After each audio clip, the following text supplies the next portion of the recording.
আসসালামু আলাইকুম, welcome to my another video. আজকে আমি শেয়ার করব কিভাবে আপনি ইন্দোনেশিয়ার ট্যুরিস্ট ভিসা করবেন এবং কি কি ডকুমেন্টস পারপাস করবেন এবং কত টাকা ফি এগুলো নিয়ে।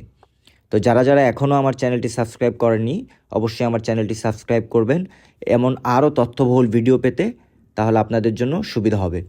চলুন দেখে নেওয়া যাক কী কী ডকুমেন্টস প্রয়োজন হয়।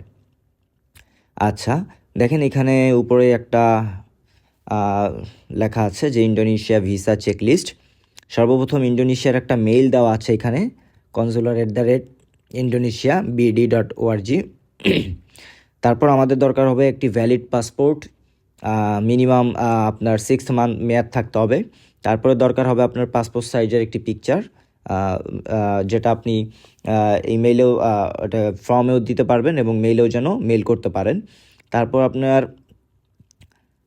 জিমেইল কনফার্মেশন প্রিন্ট কপি, অর্থাৎ ইন্দোনেশিয়ার ভিসা করার ক্ষেত্রে যেটা প্রয়োজন হয়, সর্বপ্রথম জিমেইলে একটি অ্যাপয়েন্টমেন্ট নিতে হয়। দেন তারা যখন অ্যাপয়েন্টমেন্ট দেয় তখন সেখানে আপনার ডকুমেন্টসগুলো সাবমিট করতে বলা হয়। তো এই যে তারা যে আপনাকে একটা জিমেইল অ্যাকাউন্ট মানে ফিরতি মেইল দিল, এই ফিরতি মেইলের একটা প্রিন্ট কপি নেবেন। আচ্ছা, তারপরে visa application form fill up. আপনাকে যখন ফিরতি মেইল দেওয়া হবে সেখানে visa application form fill up করবেন, ওই ফর্ম ফিল আপের একটা কপি নিয়ে নেবেন। আচ্ছা, তারপরে দেখেন ভিসা কভার লেটার। আপনারা জানেন যে ভিসা হওয়ার জন্য যে একটা কভার লেটার লেখা লাগে, আপনি মানে যারা মূলত কভার লেটার লিখে দেয় সুন্দর করে, তাদের কাছ থেকে কিছু টাকার বিনিময়ে একটা কভার লেটার লিখে নেবেন। আর যদি কারো দরকার হয় সেক্ষেত্রে অবশ্যই আমাকে নক করবেন, আমি চেষ্টা করব আপনাকে সহযোগিতা করার জন্য। তারপরে দেখেন ট্রাভেল আইটিনারি। আপনি যে ইন্দোনেশিয়াতে ঘুরতে যাবেন, কোথায় কোথায় ঘুরতে যাবেন, কবে যাচ্ছেন, কবে ব্যাক করছেন, এই বিষয়ে একটা ট্রাভেল আইটিনারি লিখে নেবেন। যারা ট্রাভেল আইটিনারি লিখে তাদের মাধ্যমে লিখে নেবেন। তারপর দেখেন bank statement and bank solvency, minimum $2000। এটা বেস্ট আর কি, বেশি থাকলে ভালো, কিন্তু মিনিমাম $2000 দরকার। হ্যাঁ, আচ্ছা, তারপরে দেখেন আপনার এখানে দেওয়া আছে cheque book of copy if possible white cheque. আপনার চেকবুকের যে কাভার লেটার আছে সেটার একটা ফটোকপি দিবেন এবং আপনার চেকের প্রয়োজনে একটা চেকের পাতা নিয়ে যাবেন। এটা হলো আপনি যে আপনার যে ব্যাংক অ্যাকাউন্ট আছে এবং আপনি যে সেখানে যাবেন, মানে এইগুলার একটা প্রুফমেন্ট। হ্যাঁ, আচ্ছা, তারপরে দেখেন আপনার এয়ার টিকিট আপনি একটা ডামি এয়ার টিকিট কাটবেন, দেন ডামি এয়ার টিকিটটা দেখাবেন।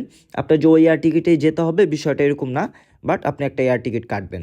আচ্ছা, তারপরে যেহেতু আপনি ইন্দোনেশিয়ার ভিসা হলে অবশ্যই ইন্দোনেশিয়া যাবেন, সেই ক্ষেত্রে আপনি একটা হোটেল বুক করবেন।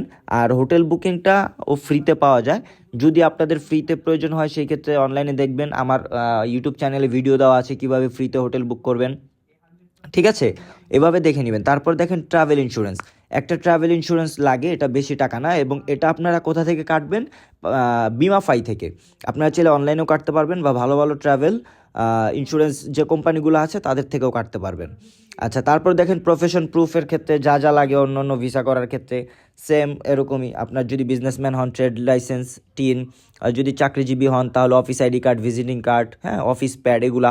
আর হলো ব্যাংক পেমেন্ট, যে ব্যাংক স্লিপ আর কি, আপনি যে পেমেন্ট করেছেন ওই পেমেন্টের ব্যাংক স্লিপ। হ্যাঁ, এই এই ডকুমেন্টসগুলোর ভিত্তিতেই আপনি কি একটা ভিসা পেয়ে যেতে পারেন। হ্যাঁ, তো তাই আপনার অবশ্যই আপনার ভিসার পূর্বে এগুলো খেয়াল রাখতে হবে এবং সব কিছু বুঝে শুনে দেন ভিসা আবেদন করতে হবে। ভালো থাকবেন, আল্লাহ হাফেজ।